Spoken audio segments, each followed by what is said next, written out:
We're at one of the IDP camps here, and what we learned from people here is that they've been here, some of them, for almost a week without getting food. They only got water. Why does the response take so long for them to get appropriate support? Well, we were not expecting this. This particular camp had directed the opening of this camp because of the crisis that arose from our neighbor states in Nasarawa state. And some people are here out of fear of the unknown. They think that the killers will come after them. And they left. They were stranded. As you can see, most of them are from my neighboring Nasarawa state, not really from Benue.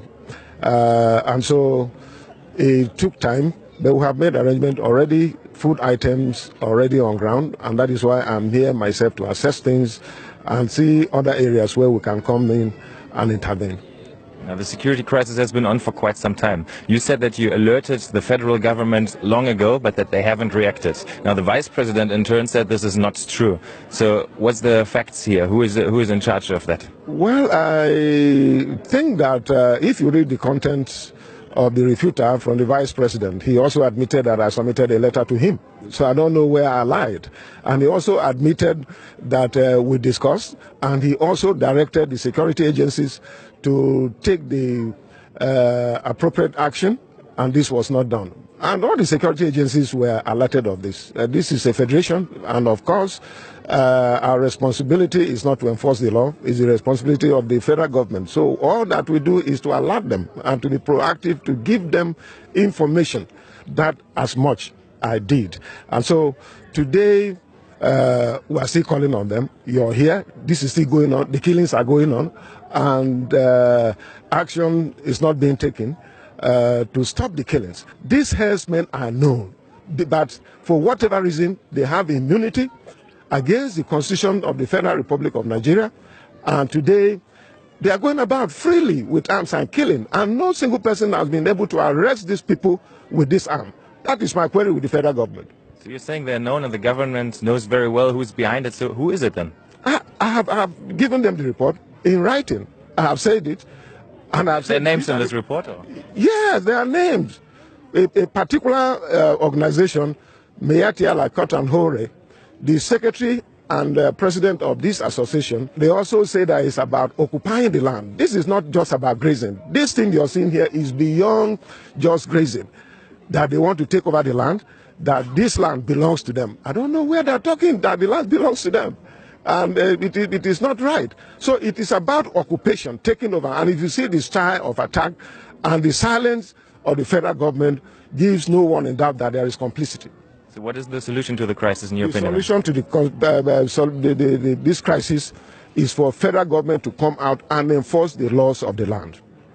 But as far as I understand, you're actually part of the governing party. You're part of APC. So isn't that then also your party that has directed? Well, but I'm in Benue State. I'm here in Benue State. I'm doing the bidding of my people. But the federal government has the prerogative of enforcing the laws of the land. I don't have state police. I don't have state army. I don't have Navy, Air Force, and all that. But it's your party. Aren't you supposed to just give them a call? I have done the needful by reporting to the presidency. So and basically your party is failing the people here then? Well, as far as I'm concerned, this is a complete failure because you can't see these people who are dying, who are hungry, who are suffering. We have 7 of these camps. We have over close to 100,000 IDPs. This is not fair. These are human beings like all of us. These are human beings like the president or myself as governor or ministers. And no one is willing to come out to face this problem squarely. This is not fair. One of the suggestions on a federal level was to introduce so-called cattle colonies, places where herdsmen can be staying with their cattle, where land is allocated by the state's government. What do you think about this suggestion? They are asking for 5,000 hectares of land. Here in Benue State, there are no 1,000 hectares of land to be used as colony.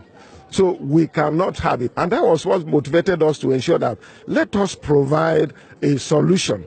Ranching remains the global best practice. So why can't we ranch in Nigeria?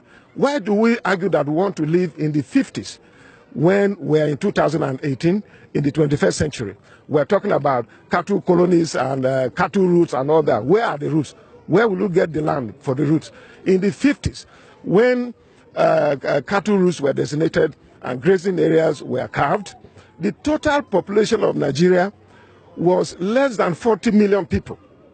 Today, as I talk to you, we are approximated to be over 200 million people. So you can see the gap and the difference. So we have to look at new innovative ways of trying to do animal husbandry.